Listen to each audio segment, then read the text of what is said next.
नमस्कार दोस्तों, ये है वायरल फैक्ट और इस वीडियो के अंदर दरअसल बात हो रही है मतलब कि पाकिस्तानी मीडिया में बैठे ये सो कॉल्ड एक्सपर्ट बता रहे हैं कि भारत से जब हम बात करना चाहते हैं तब वो बात नहीं करता है। अब सिचुएशन ये है कि 1947 के बाद मतलब कि अब तक 2014 तक भारत ने बात करने की हर कोशिश की। मोदी ने मतलब कि प्रधानमंत्री मोदी ने जब 2014 में पहली बार ओथ ली थी तब भी नवाज शरीफ को बुलाया था और बात यही कही थी कि हम बात से ही आगे बात कर सकते हैं। लेकिन सिचुएशन क्या हुई, उसके बाद हो गया पठानकोट, उसके बाद हो गया उरी, उसके बाद हो गया पुलवामा। ये सारी चीज़ें होने के बाद अब पाकिस्तान को लगता है कि बात करके सब कुछ सेटल किया जा सकता है। लेकिन अब ये मनमोहन सिंह की सरकार नहीं, अब ये मोदी की सरकार है जो अब बात करने में बिलीव नहीं रखती है, क्योंकि कई बार हमने पाकिस्तान को वार्निंग पहले ही दे दी है। लेकिन अब रिपीट में ये बात हो रही है, पाकिस्तान के द्वारा रिपीट में ये भारत पे हमला किया जा रहा है। तो अब सिचुएशन ऐसी हो गई है कि बात बिल्कुल भी नहीं की जाएगी। दोस्तों देखते सबसे पहले इस वीडियो को। पाकिस्तान बहुत बार बात कर चुका है, लेकिन मजाल है आलमी इदारों की तरफ से कोई भी स्टेप, कोई भी इनिशिएट हमारे सामने आया हो। अब चूंकि बैनुल-अक़वामी तंजीमें खुद इस तरह की बात कर रही हैं, माहिरीन इस तरह की राय दे रहे हैं, हम कोई पेशरफ दे सकते हैं आलमी मंजरनामे पर? मैं आपको वापस ले चलता हूँ मनमोहन की बहुत मोहनी बातों से इंदिरा गांधी की तरफ, जिन्होंने पाकिस्तान को तोड़ने के लिए अपनी फौज भेजी पाकिस्तान के इलाके के अंदर। फिर 65 की जंग है, 48 की जंग है। तो ये एक कंटिन्यू अमल है हिंदुस्तान का एज ए स्टेट पॉलिसी। कभी कभी वो मुज़ाकरात पे आ जाते हैं, कंपोजिट डायलॉग पर, कभी उससे फरार अख्तियार कर लेते हैं और फिर कहते हैं हम बात नहीं करेंगे। फिर हम बात करने के लिए जाते हैं, वो कहते हैं नहीं हम फ़ोन करते हैं, फ़ोन रिसीव नहीं करते। तो मेरा ख्याल ये है कि भारत को खुली छूट दे दी गई है। ओबामा को जब पता था उस वक्त ये कि भारत में जेनोसाइड होने वाला है, तो ओबामा ने क्यों कुछ नहीं किया। सबसे बड़ी ताकत थी दुनिया की, सबसे बड़ा ताकतवर प्रेसिडेंट, तकरीबन मुत्तफ़िक़ा प्रेसिडेंट अमेरिका का, जिसकी पॉलिसीज़ बहुत स्ट्रांग थी ह्यूमन राइट्स की तरफ। डेमोक्रेट्स बहुत ह्यूमन राइट्स की बात करते हैं, कुछ नहीं किया उन्होंने। और अभी भी मुझे लग रहा है कि ज़्यादा कुछ नहीं हो पाएगा, थोड़ा बहुत होगा। और जहाँ तक आलमी तंजीमों का है, ये अपनी रिपोर्ट्स बनाती रहेंगी, आपको देती रहेंगी, हमें गुस्सा दिलाती रहेंगी और ये बार थपकी मिलती रहेगी कि अभी ना घबराओ, दस्तक हो रही है शहर की, शहर आने वाली है। शहर मुझे लगता नहीं आने वाली है, अंधेरा बहुत शदीद है। लेकिन एक मुझे उम्मीद की किरण नज़र आती है, भारत में भारतीय शहरियों की अपनी स्ट्रगल जो जारी है, वहाँ सेकुलरिज्म के जानने वालों की अपनी स्ट्रगल। गाँव में भी जो जोरावर बंदा होता है, चौधरी उस पर हाथ नहीं डालता। तो बदकिस्मती से इंडिया चूंकि एक बड़ा मुल्क है और फिर यह है कि आईटी पावर है एक, उसकी वजह से बहुत सारे ममालिक के इंटरेस्ट जो हैं उससे वाबस्ता हैं। तो चश्मपोशी इख्तियार किए हुए थे। बड़ा अच्छा हुआ ये रिपोर्ट सामने आई और कहीं ना कहीं कोई रिपल इम्पैक्ट तो ज़रूर होगा, क्योंकि अगर इंडिया का दानिशमंद और दानिश्वर तबका ये समझता है कि इंडिया को बचाना है, इंडिया के सेकुलर इमेज को बचाना है जो कि बड़ी तेज़ी से डिस्टॉर्ट हो रहा है, तो उन्हें आवाज़ उठानी पड़ेगी। और कुछ आवाज़ें उठ रही हैं, जैसे अरुंधति राय बड़ी आवाज़ें उठा रही हैं और इस तरह के बहुत से लोग, बहुत सारे फिल्म स्टार बहुत आवाज़ें उठ रही हैं। अलबत्ता मुझे इंटरनेशनल कम्युनिटी से कोई ख़ास जो है वो एक्सपेक्टेशंस नहीं है। मोना बुखारी साहब ने कहा कि इंटरनेशनल कम्युनिटी रिपल इम्पैक्ट तो दे सकती है, लेकिन जो सॉलिड इम्पैक्ट है वो इंडिया के अपने अंदर से ही आएगा। लेकिन फिर भी आप इंटरनेशनल कम्युनिटी से कुछ तवक्कुआत रख रही हैं? देखे कि भारत में दहशतगर्द भिजवा दिए, जैश के लोग भिजवा दिए पाकिस्तान ने, तो मतलब इस किस्म के मज़ाक़ा खेज किस्म के वो करते रह रहे हैं क्लेम्स, क्योंकि वो उस चीज को, उस एम्बैरेसमेंट को काउंटर करना चाहते हैं।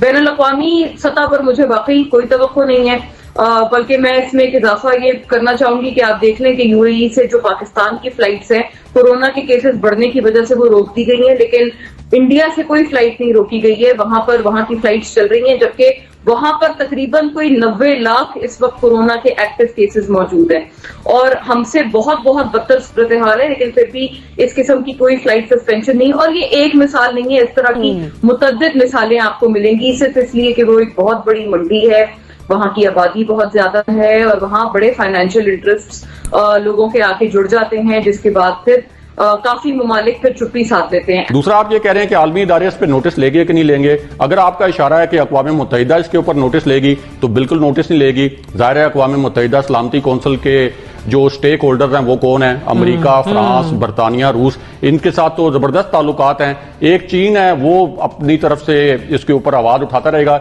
लेकिन चीन के अंदर अपनी भी कोई इंसानी हकूक की कोई हालात जो हैं कोई बहुत अच्छे नहीं है, तो इस वजह से उसकी भी आवाज में जो है वो इतना असर नहीं होगा।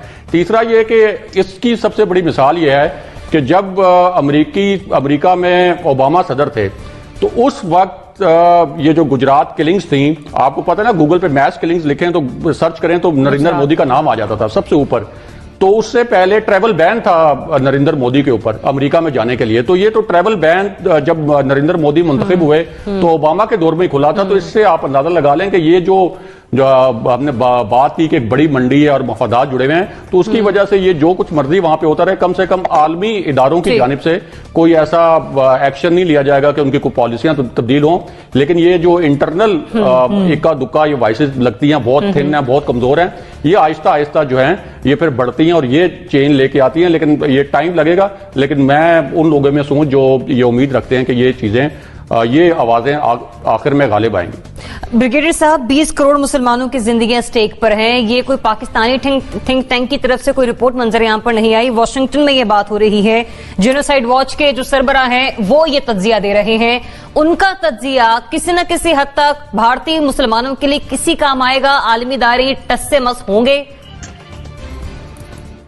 ये दो चीजें आपके पहले जो पॉइंट आउट की गई और बड़ी करेक्टली पॉइंट आउट की गई, एक तो बाहर की ताकतों का रवैया और दूसरा इंडिया के अंदर के अपने हालात। अब देखिए, इंडिया के हालात समझने के लिए अब अगर आप देखेंगे तो मुसलमान कोई 200 मिलियन मुस्लिम्स हैं वहां पर, और अगर आप इसको एक कहीं सेपरेट स्टेट बन जाए तो वो पॉपुलेशन के हिसाब से दुनिया का 8वां बड़ा मुल्क बनेगा।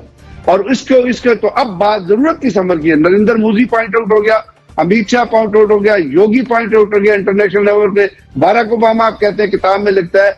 तो सिर्फ कोई वेस्टर्न वर्ल्ड तो नहीं है जिसने इसके ऊपर इंडिया को प्रेशराइज करना है। यहाँ पे एक मुसलमान दुनिया भी आबाद है।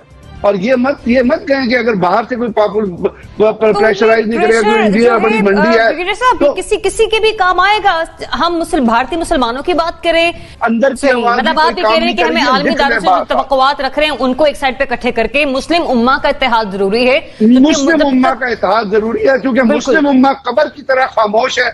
उनके इंटरेस्ट है $20 बिलियन का, रिलायंस से वो कर लो, से कर लो, यहूदियों को वीजे के बगैर यहूदियों को वीजे के बगैर मिडिल ईस्ट में वो अपना यूए में बुला लो। तो आप मुझे बताएं कि जब एक कब्र की खामोशी, चले वो मुसलमान नहीं है। पहली बात तो ये कि मुझे पैनल से बहुत ज्यादा खुशी हुई कि 4 अफराद ने मुझसे इख्तलाफ किया और वो कहा कि आलमी इदारे अपना किरदार अदा करेंगे। मेरा अब भी कहना ये है कि अदा नहीं करेंगे आलमी इदारे। तो कहा कि नहीं, जहाँ तक मुस्लिम उम्मा की ताकत का ताल्लुक है, हल्का शायद कर सकते हैं। चलिए क्रॉस लगा हुआ है। जहां तक मुस्लिम उम्मा का ताल्लुक है, मैं तो उसको तस्लीम ही नहीं करता कि मुस्लिम उम्मा मौजूद है। मुस्लिम उम्मा टुकड़े टुकड़े हो चुकी है, किरची हो चुकी है। वो जो एक हमने खूबसूरत वास बनाया था लाहौर OIC में, वो टूट गया। वो सब लोग कत्ल भी हो गए, मारे भी गए, खेत गए, और उसके बाद मुस्लिम उम्मा का कॉन्सेप्ट खत्म हो गया। अब वो जो डिवाइड आया है वो इकनॉमी की बेस पर आया है। वो डिवाइड आया है कि तेरे पास कितने पैसे हैं और तू कितना इन्वेस्ट कर सकता है हिंदुस्तान में, और हिंदुस्तान तुझे क्या फायदा दे सकता है। तो ये सूरत हाल है। ना उम्मा है, ना आलमी उफक पे कोई राय आम्मा है, ना आलमी इदारे हैं। सब जगह मुनाफिकतें हैं, कारोबार है, तिजारत है। और ये वो मिडिल ईस्ट है जिसके लिए अरब इसराइल जंगों में पूरा अरब खित्ता मिलकर इसराइल का कुछ नहीं बिगाड़ सका था। पाकिस्तानी पायलट्स यहां से गए थे। ये आपकी UAE की जो एयर फोर्स है ये पाकिस्तान ने बनाई, और इनके जो पहले 3-4 चीफ्स थे, एयर चीफ, वो सारे पाकिस्तानी थे। ईरान इराक की जंग हुई, 20,000 पाकिस्तानी फौजी जो हैं वो सऊदी अरब में मौजूद थे।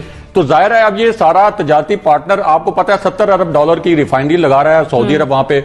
चौथा बड़ा तजारती पार्टनर है सऊदी अरब जो है इंडिया का। तो जाहिर है कि उनके इतने ज्यादा तजारती मफादात हैं और इस वजह से वो बोलते नहीं हैं। और 40% जो आपका ज़र मुबादला है इंडिया जो पूरी दुनिया से $83 बिलियन आता है, उसमें से 40% मिडल ईस्ट में से आता है और उस 40% में से 35% UAE और सऊदी अरेबिया इंडिया को मिलता है। तो वो हमारी जो उम्मत है वो इसी वजह से सोई। ब्रिगेडियर साहब एक क्विकली कमेंट अपना ऐड कर दीजिए जी, आप कुछ कहना चाह रहे हैं, फिर मैं अगले सवाल की तरफ बढ़ूंगा। मैं ये कहना चाह रहा हूँ कि सिर्फ इकोनॉमी जरूर होती है, ये इकोनॉमी बाइलैटरल होती है, इकोनॉमी बाइलैटरल होती है। आप बाइलैटरल इकोनॉमी चलाएं, किसने मना किया है? दुनिया में कितने सारे ममालिक हैं जिनके अंदर इकोनॉमी भी चलती है, इशूज पे भी बात होती है। क्या इशूज पे बात करना भी अलाउड नहीं है? इशूज पे बात उस वक्त होगी जिस वक्त आप कंपेल करेंगे किसी को बात करने के लिए। इकोनॉमी कौन रोकता है दुनिया? मैंने आपको कहा ना, ईस्ट तमीम की कौन सी इकोनॉमी थी? यूएनओ ने उसको आजाद कराया। क्यों आजाद कराया? इसलिए कि वहां पे क्रिश्चियन थे, रोहिंगा मुस्लिम वाले चूंकि मुसलमान थे, 25,000 रोहिंगा मुस्लिम लगे, कोई आवाज नहीं उठी। तो आपको कहीं ना कहीं जाके दरवाजे नहीं, अंदर से अगर आप एक्सपेक्ट करते हैं ना कि इंडिया टूटेगा, तो I am sorry, narrative Hindutva पे मबनी है। अगर वो नैरेटिव खरीदा जा रहा है तो आप भूल जाएं कि अंदर से कोई इंडिया टूटेगा, इंडिया से आवाज उठेगी। और जब तक आप उसको लेके आगे नहीं चलेंगे और वैसे फॉरेस्टली प्रोएक्टिवली आप लेके आगे नहीं चलेंगे दुनिया की अपना हुकूमतों के पास, तो ये मुसलमान इसी तरह सफर करते रहेंगे और कश्मीर भी इसी तरह सफर करता रहेगा।